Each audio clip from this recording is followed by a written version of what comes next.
જય અંબે. તમે થંબનેલ જોયું, દેવી અને તેના વિવિધ સ્વરૂપો. એમાં આપણે જોઈએ છીએ સરસ્વતી દેવી. સરસ્વતી શક્તિ છે અને વિશ્વના સર્જનાર બ્રહ્માના અર્ધાંગીની છે. આથી એ સમગ્ર સૃષ્ટિની જનની માતા સર્જક શક્તિ છે. શબ્દશઃ સરસ્વતીનો અર્થ વહેતી. ઋગ્વેદમાં તે નદી અને તેની અધ્યક્ષા દેવીનું પ્રતિનિધિત્વ કરે છે. આથી તે ફળદ્રુપતા અને વિશુદ્ધિ સાથે જોડાયેલ છે.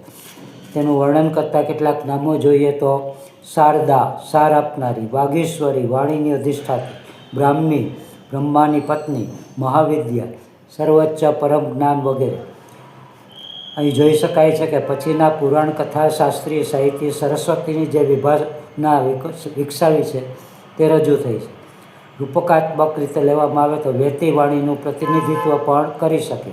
સુગ્રથિત સૃષ્ટિનું જેમાંથી સર્જન થાય છે તે સંપૂર્ણ વાણી શક્તિને બુદ્ધિને અગાઉથી માની લઈને ચાલે.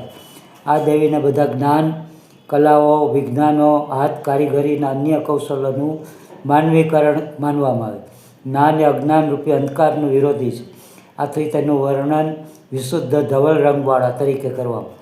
તે બધા વિજ્ઞાનો, કલાઓ, હાથ કારીગરી કૌશલના અધિષ્ઠાત્રી. તેથી વધારે સૌંદર્યવતી અને આકર્ષક હોવા જોઈએ. તેમની વેશભૂષા નિષ્કલંક સફેદ હોય છે. આસન કમળ, તેના 4 હાથમાં વીણા, અક્ષમાળા, પુસ્તક છે. આ વસ્તુ સામાન્ય રીતે જોવામાં આવે છે. કેટલાક ફેરફારો પણ જોવામાં આવે છે. બીજી વસ્તુઓ જોવામાં આવે છે જે છે પાસ, ફાસલો, અંકુશ, પદ્મ,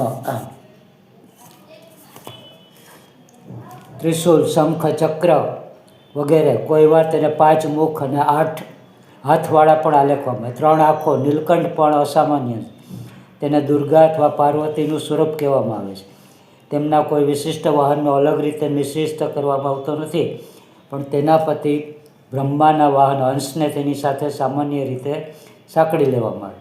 લોકપ્રિય પુરાણ કથા સાહિત્યમાં અને ચિત્રોમાં તેની સ્વારી મોર પર હોય તેવું દર્શાવવામાં આવે. પ્રતીકો જોઈએ તો સર્જનાર બ્રહ્માના પત્ની હોવાને લીધે શક્તિ અને બુદ્ધિમત્તાનું પ્રતિનિધિત્વ કરે છે. બંને ગુણો વિના તો સર્જન અસંભવ છે. બુદ્ધિશક્તિ વિશાળ, તદ્દન વિશુદ્ધ છે. તેનું ચિત્ર સફેદ આંજી નાખે તેવું છે. 4 હાથ દર્શાવે છે કે તેમની શક્તિ નિર્વિઘ્ને સર્વ દિશાઓમાં કામ કરે, સર્વવ્યાપક છે. જ્ઞાનની દેવી છે.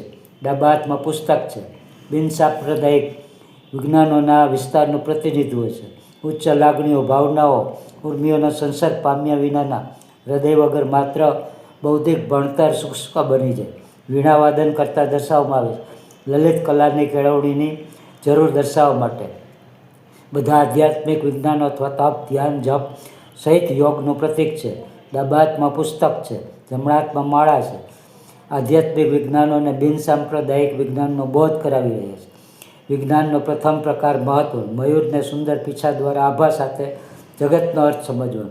જગતના આકર્ષણો આધ્યાત્મિક સાધકને ગેરમાર્ગે દોરી જાય સંભવિત છે. તેથી અવિદ્યા કે અજ્ઞાનનું પ્રતીક બને. બીજે પક્ષે હંસને નિરક્ષરનો વિવેક કરનાર શક્તિ તરીકે માનવાનું.